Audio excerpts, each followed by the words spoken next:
पड़ेगी। मैं उन बच्चों को जरा क्लियरली बता दूं, हमारे पास दो कैटेगरी के बच्चे होते हैं। एक जिन्होंने पहले कुछ पढ़ रखा है तो उन्हें लेक्चर देखने में भी कम समय लगता है और उनका दिन में कुछ टाइम बचता है, पर वो मक्कारी करके सेल्फ स्टडी ना करके अपना पूरा दिन खराब कर लेते हैं। अगर वो पूरा दिन पढ़े तो उनको अच्छे रिजल्ट्स मिले। दूसरे वो बच्चे जो उनके बेसिक स्टार्टिंग में ही सही वीक थे, 11 पूरी खराब हो गई थी, उनको पूरा दिन लगता है लेक्चर देखने में, नोट्स बनाने में, डीपीपी सॉल्व करने में, और उनके अंदर एक जद्दोजहद चलती रहती है कि यार रिवीजन कैसे करें। तो मैं एक चीज क्लियर करता हूं बेटा, जब तक आप लेक्चर नहीं देख पाओगे, सही से नोट्स नहीं बनाओगे, डीपीपी नहीं सॉल्व करोगे, तो जल्दी सिलेबस करके वैसे भी कोई फायदा नहीं होगा, या रिवाइज कब करके भी कोई बेनिफिट नहीं है जब आपने पहले वाला ही ठीक नहीं पढ़ा। आपके बेसिक्स वीक है, आपको कहीं ना कहीं एक विंडो पीरियड निकालना पड़ेगा रिवीजन का, है ना। तो उसमें आपके तरफ से ज्यादा एफर्ट है। मान लो मैं ये कह दूं कि नहीं बेटा तू एक काम कर, आज छुट्टी है, आज तू रिवीजन कर। छुट्टी बेटा तेरी लाइफ में कभी नहीं आने वाली है, तो आप समझ ध्यान से। तू पहली बात तो नीट के एग्जाम के लिए पढ़ रहा है जहां की सक्सेस रेट, अगर तू ध्यान से सोच सके, सक्सेस रेट बहुत कम है। मतलब मैं तेरे को अगर इफेक्टिवली बताऊं, कुछ 20 और 25 हजार बच्चों को ही गवर्नमेंट कॉलेज नसीब होता है, इससे ज्यादा नहीं। और बच्चे बैठते हैं लगभग 18 लाख, तो 18 लाख बच्चों में से तुझे 20, 25, 30 हजार बच्चों में ही आना है गवर्नमेंट कॉलेज के लिए। उससे ज्यादा में तुझे कॉलेज मिलने के चांसेस कम है, एक्सेप्ट कुछ स्टेट में होता होगा, ठीक है। तो कहीं ना कहीं तू उन चीजों के लिए पढ़ रहा है जो बहुत रेयर है, और मुश्किलों से जो चीजें मिलती है बेटा उसकी कीमत बहुत होती है और उसके लिए कीमत चुकानी पड़ती है। तो तुझे कीमत तो चुकानी पड़ेगी, अपना दिन रात सब लगाना पड़ेगा। दूसरा पॉइंट ये है बेटा कि तुम जब डॉक्टर बन जाओगे, तुम उस देश में हो जिसका हेल्थ इंफ्रास्ट्रक्चर बहुत खराब स्थिति में होता है। आप समझ लो ध्यान से, जहां पर एक एक डॉक्टर पर हजारों पेशेंट्स होते हैं, हजारों पेशेंट की जिम्मेदारी होती है।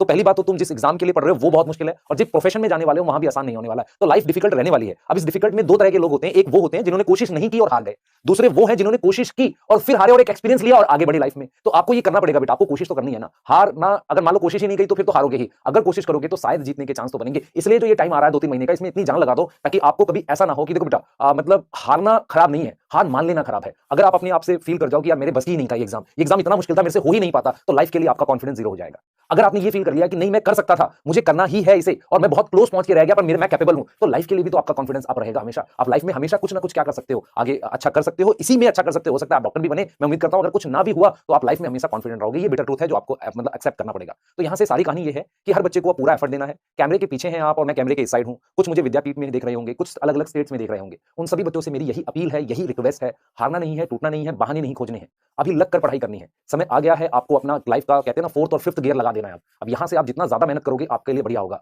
आपने कुछ नहीं करना, सिलेबस को पकड़े रहो टिल फैब लास्ट या 15 मार्च तक। अगर आप सारा सिलेबस अच्छे से कर पाते हो तो भी आपके पास वो 45-50 दिन आएंगे जिसमें आपके पास डेली 16 घंटे होंगे रिवाइज करने के लिए और कोई क्लास नहीं करनी। तो जब वो दिन आएगा, क्या उस दिन से पहले आप टूट चुके होगे? नहीं, आपने जुड़े रहना है, खुद को मतलब संभाल के रखना है। मैंने इतना लंबी बात जो मैंने बोली है ये इसलिए नहीं बोली कि मतलब मैं सिर्फ आपको एक वो दे रहा हूं, मतलब दिलासा दे रहा हूं, या मैं आपको एक सांत्वना दे रहा हूं कि नहीं यार हो जाएगा। नहीं बेटा, मैंने फील किया है कि हम जब टूटते हैं ना, सक्सेस जस्ट उसके बाद आने वाली होती है। ठीक है, क्लियर है?